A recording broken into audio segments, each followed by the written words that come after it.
ونعوذ بالله من شرور أنفسنا ومن سيئات أعمالنا من يهده الله فلا مضل له ومن يضلل فلا هادي له وأشهد أن لا إله إلا الله وحده لا شريك له وأشهد أن محمدا عبده ورسوله أما بعد فإن أصدق الحديث كتاب الله وخير الهدي هدي محمد صلى الله عليه وسلم وشر الأمور محدثاتها وكل محدثة بدعة وكل بدعة ضلالة وكل ضلالة في النار. Alhamdulillah, we praise Allah and we seek His assistance and we seek His forgiveness. And we seek refuge in Allah from the evil within ourselves and from our bad deeds. Whoever Allah guides, there is none that can lead him astray. And whoever is led astray, then there is no guide for him. I bear witness to La ilaha illallah. He is alone and has no partners. And I bear witness that Muhammad is His slave and His messenger. Amma ba'd. Certainly the most truthful speech is the Book of Allah.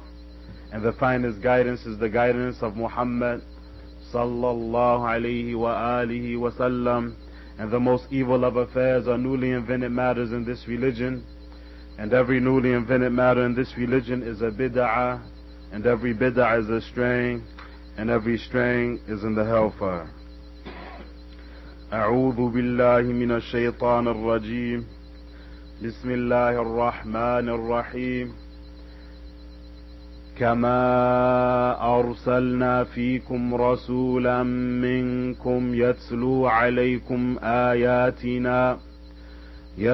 عليكم آياتنا ويزكيكم ويعلمكم الكتاب والحكمة ويعلمكم ما لم تكونوا تعلمون فاذكروني أذكركم واشكروا لي ولا تكفرون يا أيها الذين آمنوا استعينوا بالصبر والصلاة إن الله مع الصابرين.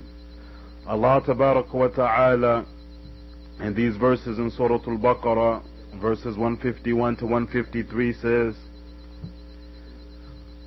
and we have sent our messenger to you from among yourselves, and we have sent a messenger to you from among yourselves to read to you our verses and to purify you and to teach you the book and the hikmah, or to teach you the Qur'an and the Sunnah, and to teach you that which you didn't know. This was the first verse that we began our series, the purification of the souls, off with, to show that it is the messenger of Allah, Muhammad ibn Abdullah sallallahu alayhi wa sallam, who was sent to humanity by Allah Tabarak wa Ta'ala to read the verses of Allah to us and to purify us and to teach us the Qur'an and the Sunnah and to teach us that which we didn't know. And we tried to make this series the purification of the souls, that which is encompassed in this, or that which this ayat details, and that is to bring the statements of the Qur'an and the Sunnah in order that we learn that which we didn't know, in order that we may purify ourselves. Then Allah subhanahu wa ta'ala went on to say, remember me and I'll remember you. Be thankful and don't be ungrateful. Be thankful and don't be ungrateful. O you who believe, seek assistance in patience and in salah. Indeed, Allah is with the patient.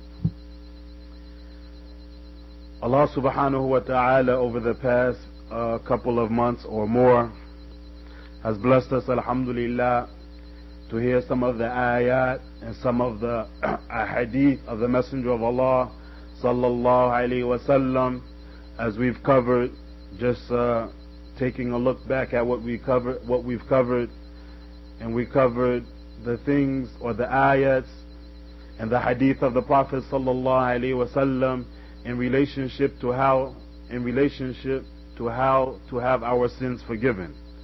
that the verses and the hadith of the Prophet ﷺ, which teach us how to have our sins forgiven, knowing that each and every one of us are sinners and the best of the sinners are the repenters.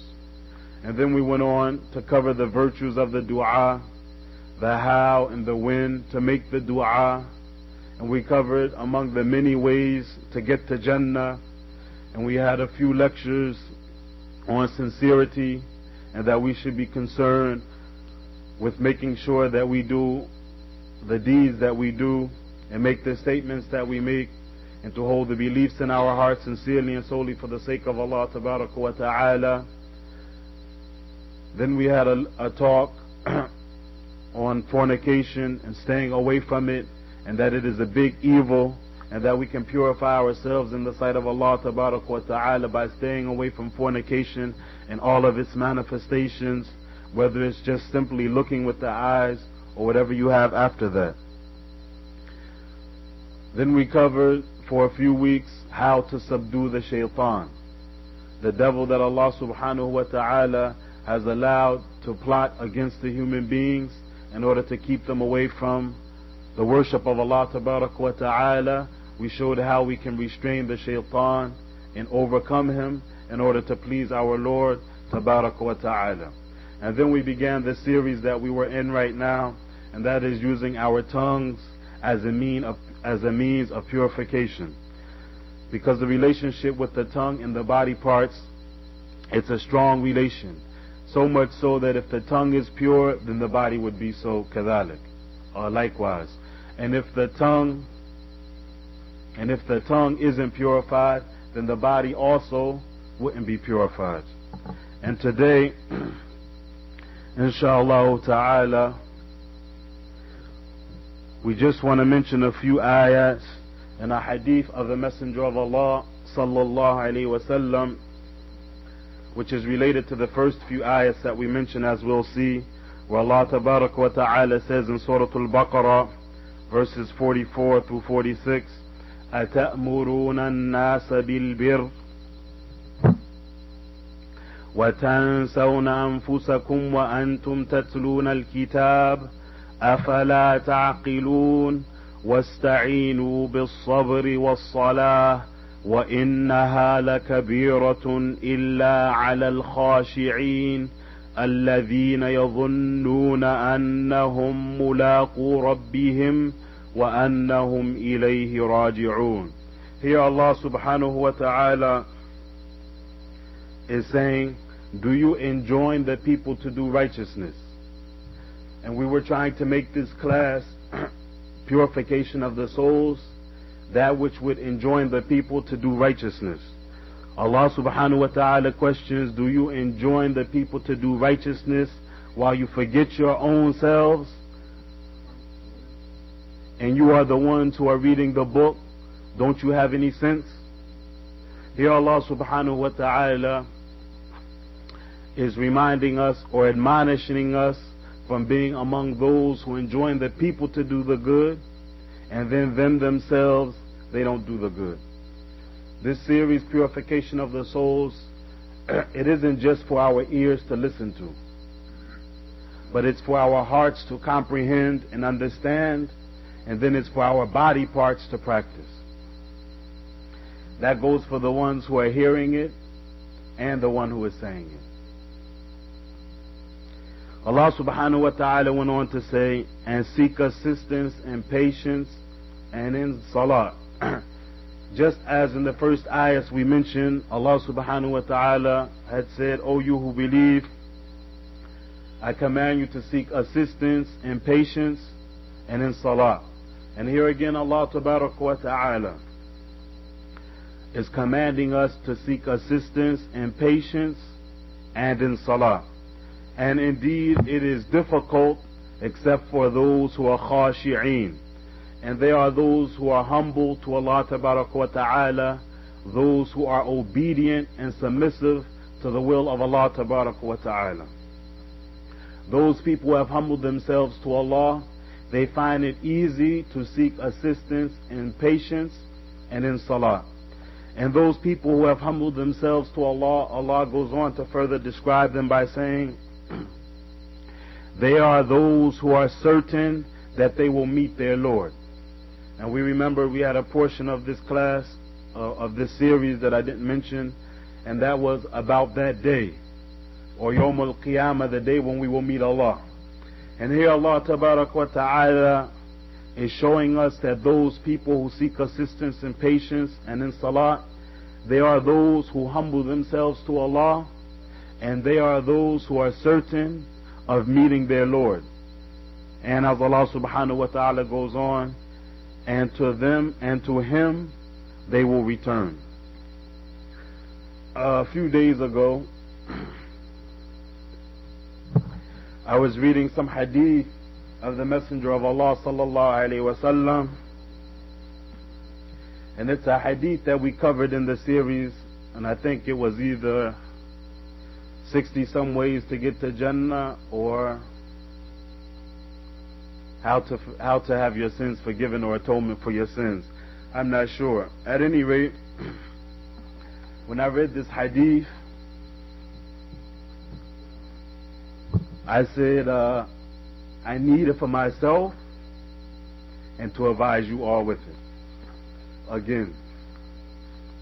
And that is that the Prophet sallallahu alaihi wasallam said, "Alaykum bi qiyam al-layl, فإنه دأب الصالحين قبلكم وقربة إلى الله تعالى ومنهاة عن الإثم وتكفير للسيئات ومطردة للداء عن الجسد." And this hadith is authentic and is collected by Imam Ahmed and At-Tirmidhi and other than them, where the Prophet sallallahu alaihi wasallam said, I advise you to stand up at night, referring to making the tahajjud salah. I advise you to stand up at night, because it is the customs, or it is the habit of the righteous people that came before you. We said that we wanted to use this series, a purification of the souls, in order to help us better ourselves, or purify ourselves, or to help us become among the righteous. And here the Prophet ﷺ is showing us a characteristic of the righteous people who came before us. They are the people who make a habit of standing up at night in salah to Allah Tabarak wa Ta'ala. I advise you to stand up at night for the salah, because it is the customs, it is the habit of the righteous who came before you, and it is a means of getting closer to Allah. And it is that which would prevent us from committing sins. It is that which would prevent us from making sins. Here the Prophet ﷺ is showing us that this salat in the night, at-tahajjud, not only is it the way of the righteous who came before us, but it is a way to get closer to Allah Tabaraka wa Ta'ala. All of us, inshallah ta'ala, we have accepted Islam to strive for the Jannah, or to get closer to Allah Tabaraka wa Ta'ala. Here the Prophet sallallahu alaihi wasallam is showing us a specific way to get closer to our Lord Ta'ala. Also, we are trying to purify ourselves and to become among the righteous. And here the Prophet sallallahu alaihi wasallam has described this salat as that which would prevent us from committing sin. That which would prevent us from committing sin. All of us fall into committing sin, and most of us wish, or we make dua to Allah, that we could stop committing the sins that we commit, and then we fall into them again. Astaghfirullah. And then again, astaghfirullah.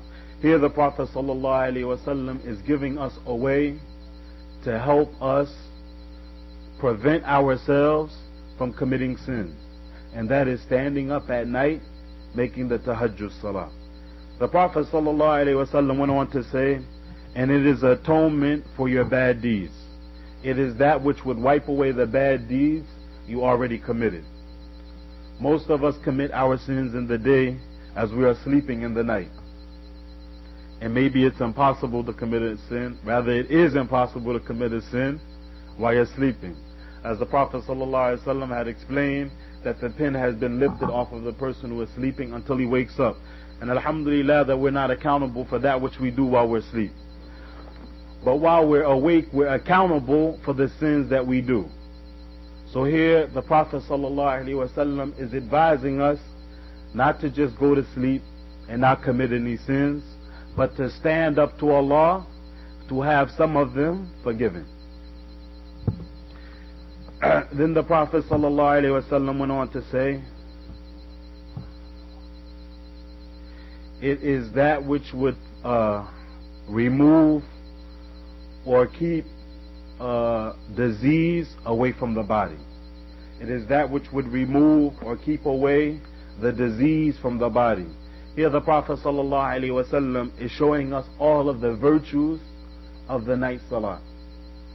That it could easily keep the sickness or the disease away from ourselves. And alhamdulillah that Allah Tabarak wa Ta'ala has made the nights longer in the winter time when most of us are prone to getting sick, as opposed to the summertime where the nights are short and we usually don't find ourselves getting sick in the summertime. Here the Prophet ﷺ is giving us a way to keep that sickness that we find coming back again and again in the winter time off of us by standing up at night. And Allah Tabarak wa Ta'ala has made it easy for us to stand up at night, as He has made the nights very long in the winter time when we're prone to get sick. And that's the end of the hadith. This is one of the great hadiths of the Prophet ﷺ, and it is advice to myself and to the believers that we should do that which we have been advised to do from the Prophet, and that is, I advise you to stand up for the night salah, because indeed it is the custom or the habit of the righteous who came before you, and it is a way of getting closer to Allah Ta'ala, and it is a means of preventing you from committing sins, and it is atonement for the bad deeds that you did, and it's a way of removing disease and harm from the body. I wanted to mention this hadith as we're going to let this be the last hadith before we resume our classes again, inshallah. So inshallah tabarak wa ta'ala, this is going to be the last class until whenever Allah wills. And I wanted to leave this advice with myself and you before we end the class. And we ask Allah subhanahu wa ta'ala for His success. وسبحانك اللهم وبحمدك أشهد أن لا إله إلا أنت أستغفرك وأتوب إليك والحمد لله.